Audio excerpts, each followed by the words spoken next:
Alright, eto na, naghahanap ba kayo ng isang simple ngunit masarap na paraan ng pagluluto ng inyong manok? Aba, ibahagi niyo subukan ng chicken guisantes na ituturo sa atin ni Chef Jam Melchor. Good morning, Chef! Morning, Suzy. Yan naman. Parang masarap to, chicken guisantes. Yes, of course. Chicken guisantes. So, napaka-easy lang nitong gagawin natin today kasi from scratch natin gagawin pero gisa lang. Okay. So, basically, all you have to do is to saute yung sibuyas. Hindi mawawala yung sibuyas. Gisado sa guisantes ang manok.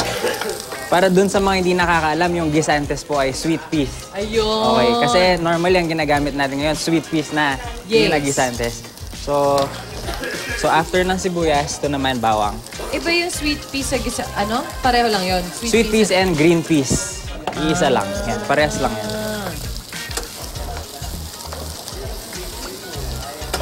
Pagkatapos ng bawang, kamatis.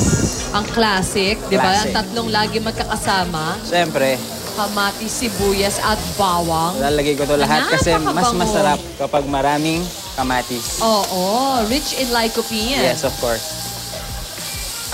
Ngayon, kailangan antayin natin lumambot yung kamatis. Kamatis. So, para mas lumabas yung flavor at saka yung lasa. Yan. Next is yung patis. Lalagyan na ng corned fish sauce.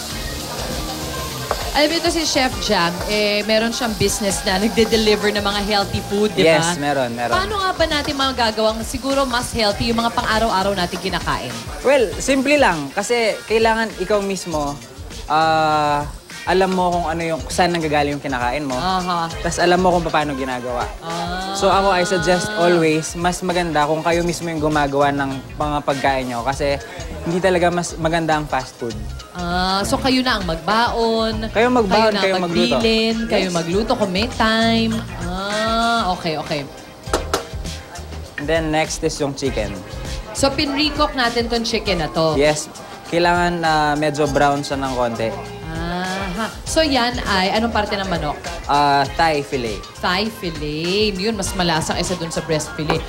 Kung kunwari dun sa mga chicheta, pwede gawing breast fillet. Pwedeng breast fillet. Na walang balat. Na walang balat. Ganon. So adjust kayo nung inyong food sa bahay kung gusto nyo makabawas konti ng calories or fat. Siyempre, importante na na maging fit lalo na ngayon malapit na yung summer. Alam mo yan. Ano na ba dyan, Juan? Ako, 2 buwan na lang. So, kapag gusto nyo ng medyo may konting sabaw, pwede nating lagyan ng stock. Ayun yan. So, pwede rin naman na wala kung gusto nyo na dry. And then, habang inantay natin mag-simmer ng konti, pwede nating ilagay yung bell pepper. Makulay. At syempre, yung ating guisantes. So yan yung nasa lata. Yes, ito yung canned. Meron din tayong fresh. So, mas green yon compared dito. Pwede ko ba gamitin yon? Yung frozen na yon? Yes, pwede. Okay. Pwede naman. So, all you have to do is to wait, mag-simmer until 5 to 8 minutes, then it's done. Ayun naman, napakabilis lang itong ating chicken guisantes na napakabango kung naamoy nyo po. At ito, Chef Jam, kung maaari ay pakihatid na itong ginawa mo ahead of time para sa ating UH Barkada nang matikman na nila itong chicken guisantes.